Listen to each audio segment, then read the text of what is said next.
Wu Zetian est un ancien diplomate chinois. Il est entré au ministère chinois des Affaires étrangères en 1978, quand la Chine a mis en œuvre sa politique de réforme et d'ouverture vers l'extérieur. Un diplomate, sa tâche, c'est de promouvoir les relations bilatérales.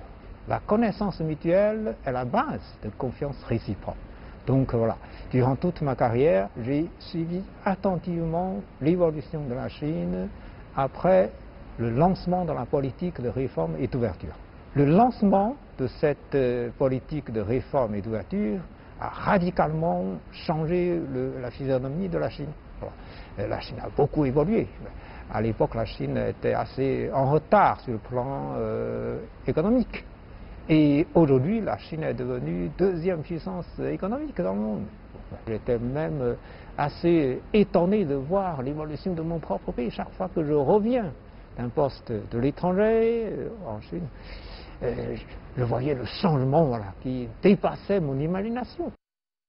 Ces années de travail en France, en République démocratique du Congo et au Liban lui ont laissé non seulement de beaux souvenirs, mais lui ont aussi permis de voir autrement la Chine et le monde. J'ai pu donc comparer mon propre pays avec les différents types de systèmes sociaux des autres pays dans le monde. Bon. Ce qui m'a enrichi le plus, c'est que les deux objectifs fondamentaux poursuivis par la diplomatie chinoise, à savoir la paix et le développement, sont extrêmement importants. La Chine, justement, durant toutes ces décennies, a réussi à maintenir la stabilité, maintenir une situation de paix dans la région, et en même temps, la Chine a réussi à se développer considérablement. Selon lui, la Chine est étroitement liée au développement du monde pour lequel elle a beaucoup contribué. Aujourd'hui, il y a toujours en moyenne 2500 casques bleus chinois qui assurent les missions de maintien de la paix partout dans le monde, principalement en Afrique. La Chine a investi plus de 50 milliards de dollars dans le cadre de coopération ceinture et route.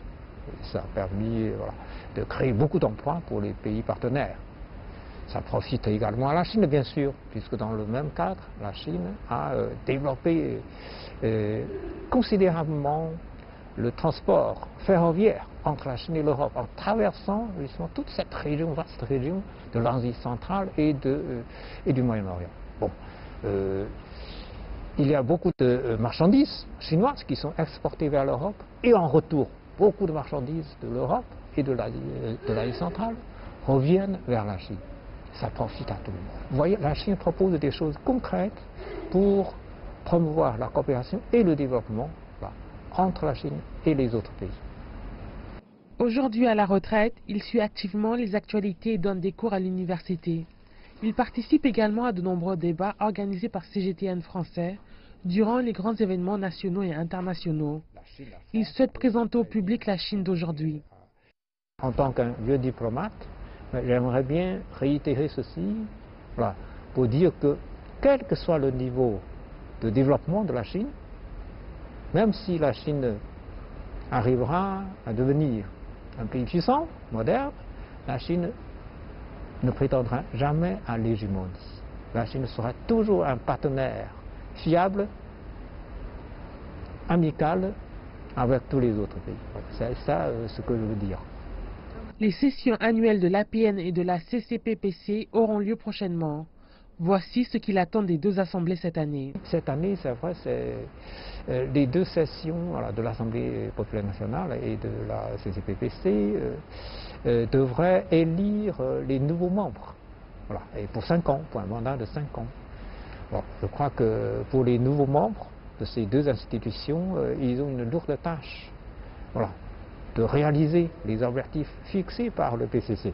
Je compte surtout sur ceux qui travaillent, de bien travailler, afin que notre pays puisse réaliser son rêve, son grand rêve de renouveau de la nation chinoise.